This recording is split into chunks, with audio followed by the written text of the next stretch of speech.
Okay. Original! Original! Ano ba? Ano ko ba original? We are gathered not for a performance, but for a sacred moment, to pause, to reflect, and to return to the very reason why we worship God.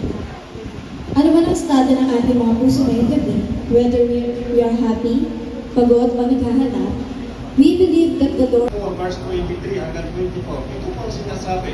Tandaan mo, darating ang oras at narito na nga na ang tunay na sumasama. Salamat po. At lalo tayong pagpapakain ng Panginoon. Thank you.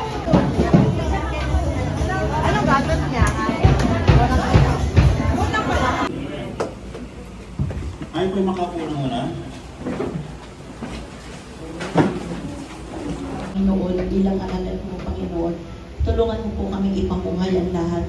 Pagpalain mo ang iyong anak na maghahayag ng salita, Panginoon. Salamat po.